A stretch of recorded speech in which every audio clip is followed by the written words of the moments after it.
Friends, आज के इस वीडियो में हम क्लास 9th मैथ और उसका चैप्टर नंबर 8 और चैप्टर नंबर 8 की जो प्रश्नावली है 8.1, इसके हमने प्रश्न संख्या 1 और 2 कंप्लीट कर लिए थे और आगे किसी कारण से नहीं कर पाए, तो आज हम करने वाले हैं प्रश्न संख्या 3 को और आगे भी सोल्व करते हैं।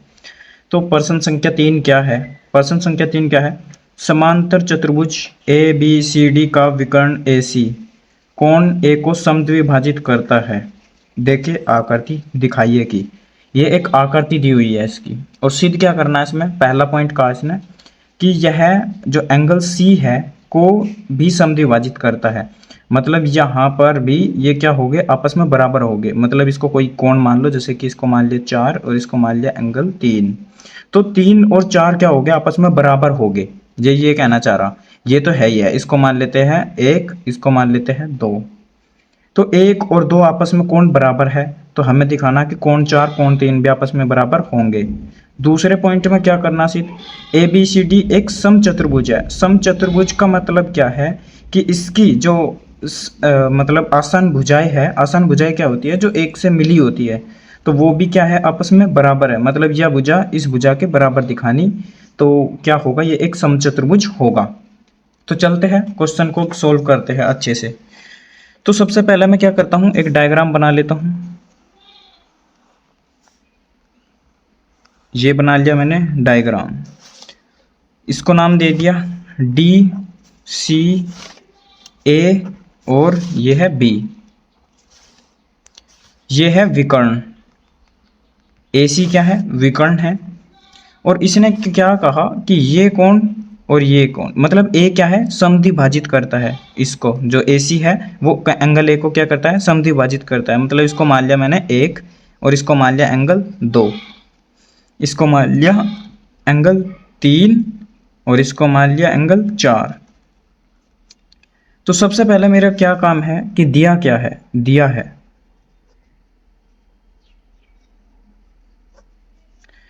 दिया क्या है, इसने सबसे पहले मुझे दिया समांतर चतुर्भुज ए बी सी डी। यह एक समांतर चतुर्भुज है। आप कह सकते हैं कि ए बी सी डी एक समांतर चतुर्भुज है, चतुर्भुज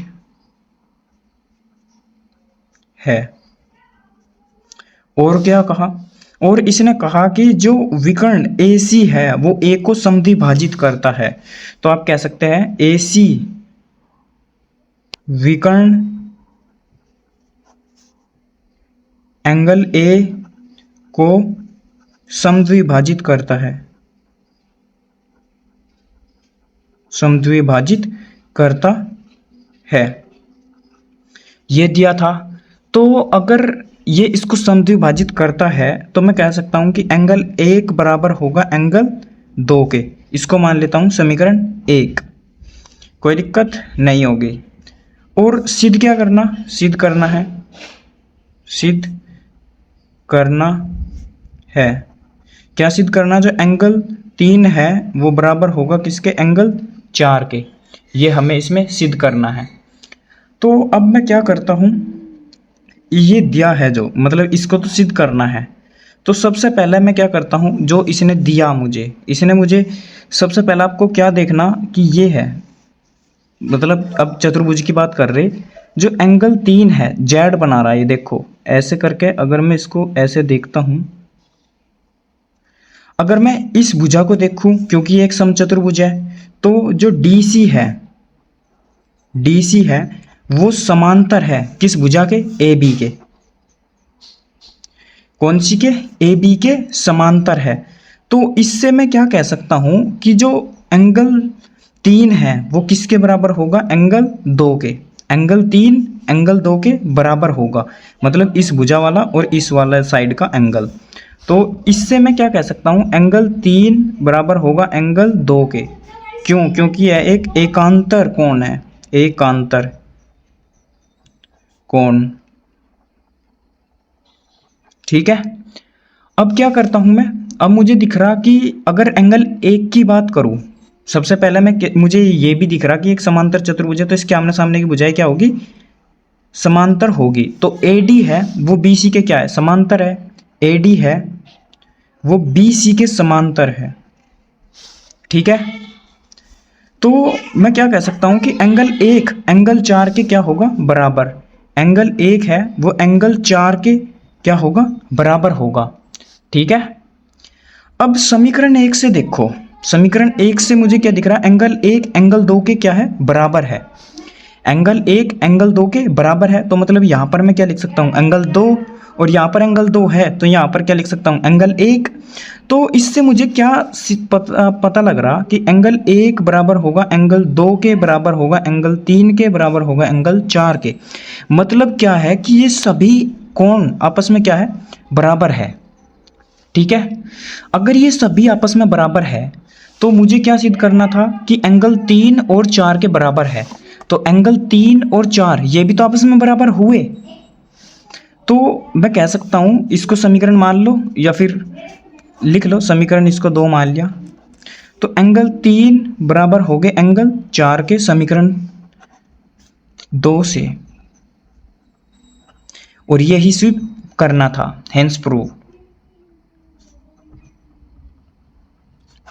ठीक है, अब दूसरा पॉइंट में क्या कहा था इसने, दूसरे पॉइंट में इसने कहा था ABCD एक समचतुर्भुज है। ABCD क्या है, एक समचतुर्भुज है, ये सिद्ध करना। अगर ये एक समचतुर्भुज है तो इसकी यह भुजा इस भुजा के क्या होगी, बराबर होगी। तो मुझे अब क्या करना, इस भुजा को इस भुजा के वो मतलब क्या दिखाना कि बराबर दिखाना। मुझे क्या करना, इस भुजा को इस भुजा के बराबर दिखाना, या फिर इस भुजा को इस भुजा के बराबर दिखाना, ये वाली भुजा। तो मैं क्या करता हूं, ये वाला त्रिभुज ले लेता हूं एक, इससे ये भुजा दिखा दूंगा बराबर, मतलब इसको समरूप सर्वांग दिखा देता हूं, और ये वाली भुजा दिखा ले लेता हूं। इससे क्या होगा, जब ये दोनों त्रिभुज सर्वांग सम हो जाएंगे तो मैं CPCT की सहायता से कह सकता हूं कि यह भुजा इस भुजा के क्या होगी, बराबर होगी। तो मैं कौन कौन सा ले रहा, त्रिभुज ADC तथा त्रिभुज ABC में। ठीक है, अब त्रिभुज ABC और त्रिभुज ADC और ABC में, तो सबसे पहले मुझे क्या दिख रहा इसमें, जो AC है वो दोनों त्रिभुज में दिख रही है, ये AC। तो AC बराबर AC क्या है, उभयनिष्ठ है, उभयनिष्ठ भुजा है। ठीक है, अब ये तो हो गया। अब मुझे पता है कि जो एंगल 1 है वो एंगल 3 के क्या है, बराबर है, और एंगल 2 है वो एंगल 4 के बराबर है, क्योंकि हम अभी सिद्ध कर चुके हैं कि सारे एक दूसरे के क्या है, बराबर है। तो मैं कह सकता हूं कि एंगल 1 एंगल 2 के बराबर है, दिया था इस समीकरण 1 से। तो एंगल 1 बराबर होगा एंगल 2 के, किससे, समीकरण 1 से। और दूसरा क्या है, एंगल 1 एंगल 3 एंगल 4 के क्या है, बराबर है। दूसरे में क्या है, एंगल 3 एंगल 4 के बराबर है, जो कि हम प्रूफ करा है हमने, तो इसको समीकरण 2 से। ठीक है, तो अब मैं क्या कह सकता हूं कि जो त्रिभुज होगा कौन सा, ABC सर्वांग सम होगा किसके, त्रिभुज ADC के। ठीक है, कौन सी पर में से, एंगल साइड से। इससे ये हमारा जो चतुर्भुज है वो क्या होंगे, मतलब त्रिभुज है वो क्या होंगे, सर्वांग सम होंगे। तो मैं क्या कह सकता हूं कि AD बराबर होगा किसके, AB के, किससे, CPCT से। यही हमें इसमें सिद्ध करना था। अब चलते हैं आगे। आगे कौन सा है, प्रश्न संख्या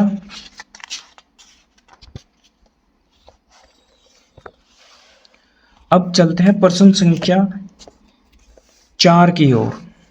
तो प्रश्न संख्या 4 क्या है? यह है प्रश्न संख्या 4। तो प्रश्न संख्या 4 में क्या है? ए बी सी डी एक आयत है। ये क्या है? एक आयत है, दिया है ये से, जिसमें विकर्ण ए सी दोनों कोणों ए और सी को समद्विभाजित करता है।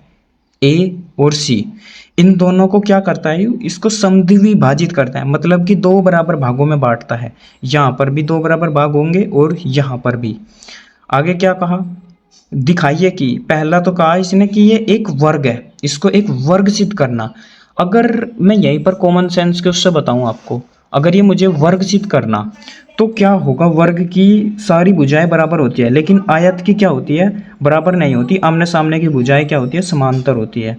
तो अगर यह भुजा इस भुजा के मैं बराबर सिद्ध कर देता हूँ तो क्या होगा कि ये एक वर्ग होगा। ठीक है, तो अब मैं क्या करता हूँ? डायग्राम बनाता हूँ और इसको आगे सोल्व करता हूँ। तो ये है हमारा प्रश्न संख्या 4। तो ये है हमारा प्रश्न संख्या 4, इसका डायग्राम बनाता हूँ। ये क्या है? एक आयत है और इसको क्या कहा इसने? ए बी सी डी, और ये है विकर्ण इसका, ये भी विकर्ण। ठीक है, और विकर्ण का पॉइंट दे दिया जिस पर प्रतिच्छेद कर रहा है ओ। तो ये क्या है? एक आयत है, इसने ये कहा। और ए सी दोनों ए और सी को, मतलब ए सी ये कौन क्या है? एक दूसरे को समद्विभाजित करते हैं, मतलब आपस में क्या है? दोनों के दोनों बराबर होंगे। ये कौन इसके, ये कौन इसके बराबर होगा। और अगर ये समद्विभाजित करता है तो यह दूरी इस दूरी के क्या होगी? बराबर होगी। अब मुझे क्या सिद्ध करना? सबसे पहले मैं कि ये एक वर्ग है, ये सिद्ध करना। अगर ये एक वर्ग है तो मुझे यह भुजा इस भुजा के बराबर दिखानी। ठीक है, या फिर यह भुजा इस भुजा के, या फिर यह भुजा इस भुजा के, मतलब कि सारी भुजाएं बराबर होगी ना, वर्ग है तो मैं कोई सी भी दो भुजाएं बराबर दिखा देता हूं। मैं क्या करता हूं? ये त्रिभुज ले लेता हूं इस साइड का, और क्या करता हूं? इस साइड का त्रिभुज ले लेता हूं, दोनों। ठीक है, इन दोनों को क्या करता हूं मैं? सर्वांगसम सिद्ध कर देता हूं। सर्वांगसम सिद्ध करने से सीपीसीटी की सहायता से हम कह सकते हैं भुजाएं क्या होगी? आपस में बराबर होगी। तो करते हैं इसको आगे सोल्व। तो सबसे पहले दिया क्या है इसने? इसमें दिया क्या है इसने हमें? जो एंगल ए है वो क्या है? ए सी है, वो ए को और सी को क्या करता है? समद्विभाजित करता है। तो मतलब कि अगर मैं इसको मान लूँ एंगल 1, इसको मान लेता हूँ 2, इसको मान लेता हूँ 3, इसको मान लेता हूँ 4, तो मैं कह सकता हूँ एंगल 1 बराबर होगा एंगल 2 के। इसको मान लेता हूँ समीकरण 1, क्योंकि ये एक दूसरे को समद्विभाजित करते हैं। आप लिख भी सकते हैं आगे कि एक दूसरे को समद्विभाजित करते हैं। और एंगल 3 बराबर होगा एंगल 4 के, इसको मान लेता हूँ समीकरण 2। ठीक है, अब मैं क्या करता हूं? त्रिभुज ले लेता हूं। सिद्ध क्या करना? सबसे पहले वो भी लिख लेते हैं एक बार, सिद्ध करना।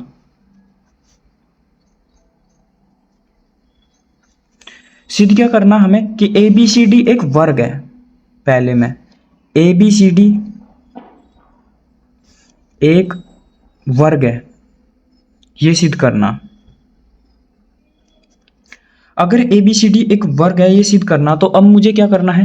ए डी सी त्रिभुज ले लिया मैंने। ए अतः त्रिभुज ए डी सी तथा त्रिभुज ए बी सी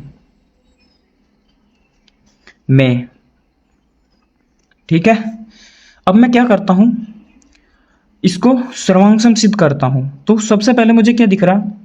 जो ए सी है, ए सी वो बराबर है ए सी, यानी कि उभयनिष्ठ है। दोनों त्रिभुज में दिख रही वो मुझे, तो ये क्या है? उभयनिष्ठ, उभयनिष्ठ भुजा। ठीक है, अब क्या है? अब मुझे पता है कि एकांतर कोण होते हैं, लेकिन एकांतर कोण तो 3 2 के बराबर होगा, लेकिन वहां पर कोई इसका काम नहीं है। यहाँ पर मुझे क्या दिख रहा है कि 1 और 2 आपस में क्या है? बराबर है। तो एंगल 1 बराबर होगा एंगल 2 के, कह सकता हूं समीकरण 1 से, क्योंकि ये एक समद्विभाजित करता है इसको, मतलब एंगल ए को, मतलब दो बराबर भागों में बांटता है। अब क्या है, जो एंगल 3 और 4 है, एंगल 3 और 4, ये भी क्या हो गए, समीकरण 2 से बराबर है, क्योंकि ये भी एक दूसरे को समद्विभाजित करता है। तो मैं कह सकता हूं कि जो त्रिभुज होगा ए डी सी, वो सर्वांग सम होगा किसके, त्रिभुज ए बी सी के। कौन सी कसौटी से, एंगल साइड से। इस कसौटी से जो त्रिभुज हुआ हमारा वो क्या हुआ, सर्वांग सम हुआ। सॉरी, एंगल साइड से नहीं, क्योंकि क्या है, एंगल यहाँ पर है, बीच में क्या आ रही, रेखा, बीच में क्या है, एक रेखा है, और फिर क्या है, एक कोण है। तो क्या होगा, एंगल साइड एंगल से जो त्रिभुज है वो क्या होंगे, सर्वांग सम होंगे। और ऐसे ही पीछे भी हमने शायद थोड़ी सी गलती कर दी, यहाँ पर भी क्या होगा, क्योंकि ये क्या बनता है, एंगल बीच में पड़ता है, भुजा बीच में है और एंगल क्या है, दोनों धोरे पर है। तो इसलिए हम इसको नहीं लगा सकते, तो हमें क्या करना पड़ेगा, क्या होगा, एंगल साइड एंगल से, ये कसौटी से होगा ये। तो इसके लिए मैं माफ़ी चाहता हूँ, ये गलती हो गई थी। अब चलते हैं आगे दूसरे में क्या कहा इसने, दूसरे में कहा विकर्ण जो बी डी है, दोनों कोण बी और डी को समद्विभाजित करता है। मतलब क्या है कि ये कोण आपस में बराबर दिखाने और ये कोण आपस में बराबर दिखाने। अब अगर मुझे ये दोनों कोण आपस में बराबर दिखाने हैं तो मैं क्या करता हूँ, ये वाला त्रिभुज ले लेता हूँ, हाईलाइट करता हूँ इसको ग्रीन पेन से। मैं क्या करता हूँ, ये वाला त्रिभुज ले लेता हूँ और ये वाला त्रिभुज ले लेता हूँ।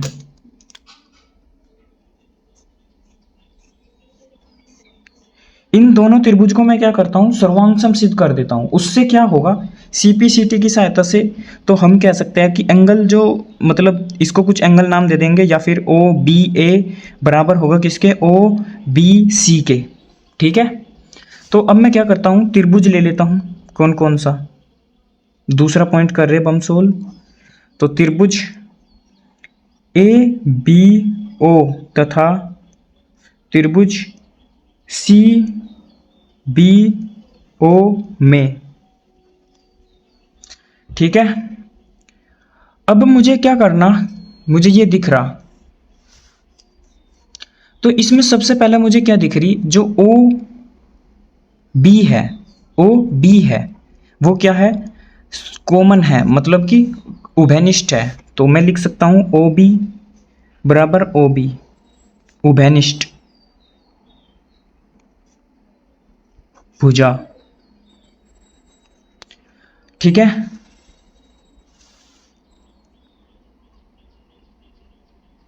और इसमें यहां पर क्या करा था हमने, सर्वांग सम तो उसको सिद्ध कर दिया था, लेकिन हमने जो मेन बात थी उसको लिखना भूल गए थे।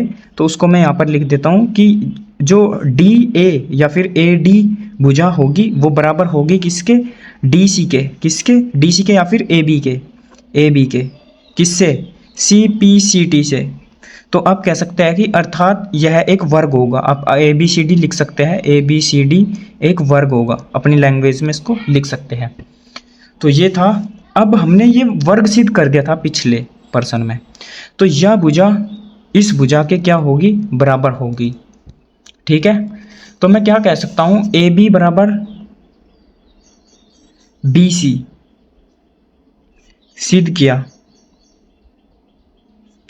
सिद्ध कर चुके हैं।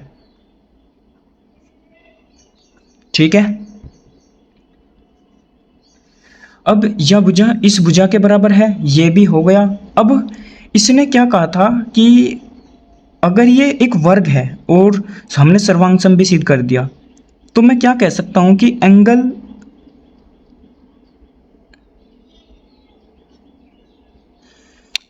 एक मुझे ये भी दिख रहा कि ये जो भुजा है यहां से यहां तक, ये इसके एक दूसरे को समद्विभाजित करती है। तो मतलब कि ओ ए जो ओ ए बराबर होगी किसके, ओ सी के। किसके बराबर होगी, ओ सी के। किससे, क्योंकि ये इसको समद्विभाजित करता है। क्या करता है, समद्विभाजित। समद्विभाजित करता है किसे, ओ सी, ए सी को, ए सी को। तो इससे मैं कह सकता हूं कि ये भी क्या होगी, इसके बराबर होगी। अब चलते हैं आगे।